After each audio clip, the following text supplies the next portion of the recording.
It all started on Halloween, just before 3 a.m.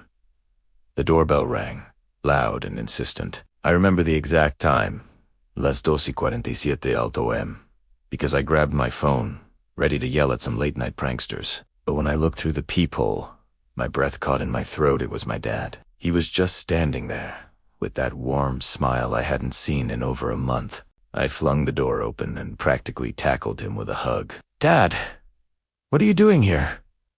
You didn't even call." He just held me tight and said, "I just missed my baby girl." But as I hugged him, I noticed his skin felt cold, like really cold, even through his thick jacket. When I pulled back to look at him, he was so pale, almost gray.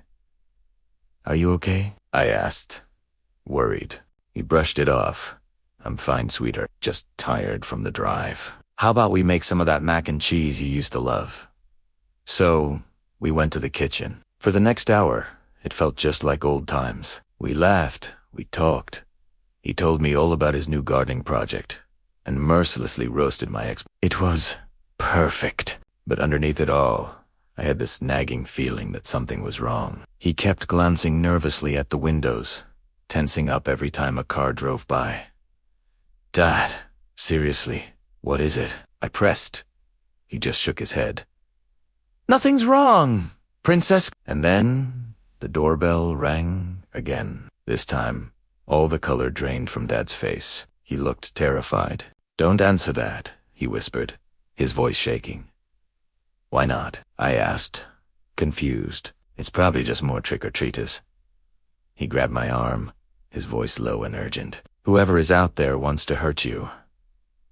Don't go near that door, Camila." The doorbell started ringing nonstop. Then came a loud, violent pounding, like someone was trying to tear the door right off its hinges. "I'm calling the cops," I said, reaching for my phone. "They won't make it in time," he said, his eyes wide with fear. "Go to the basement. Now." Before I could even argue, the living room window shattered. Glass flew everywhere as a man in a torn hoodie climbed through, a crowbar gripped in his hand. His eyes were wild, darting around the room. "Nobody move!" he screamed. "I just need a place to hide." Before I could even process what was happening, Dad shoved me towards the basement. His grip was impossibly strong.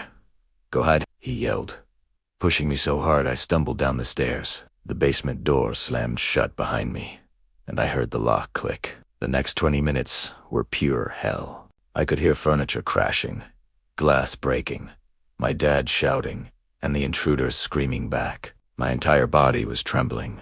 All I could picture was that crowbar and my dad, who had a bad back, up there alone with that monster. "Hijos prajed," over and over. "Please, don't let him hurt my dad." Then I heard a shriek. It was an unearthly, terrifying sound that made my blood run cold.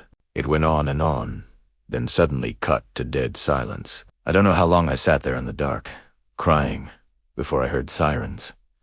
The police had to break the basement door down. The living room looked like a war zone. Furniture was destroyed, glass was everywhere, and there was ... blood on the walls. The intruder was curled in a corner, babbling about a fiery spirit. An officer told me he'd robbed a gas station and was hiding out. "He was smart to hide," he said. "Probably saved your life." "My dad," I sobbed. "Where's my dad?" The officers looked at each other, confused. "Ma'am," one said gently, "there's no one else here.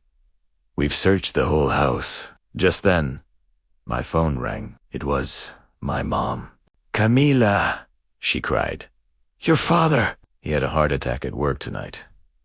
He's gone, baby. He died at 1:30. The phone slipped from my hand. 1:30 a.m. An hour and 17 minutes before he rang my doorbell. I looked at the wreckage, at the intruder, muttering about seeing a dead man. My dad had come back, even in death.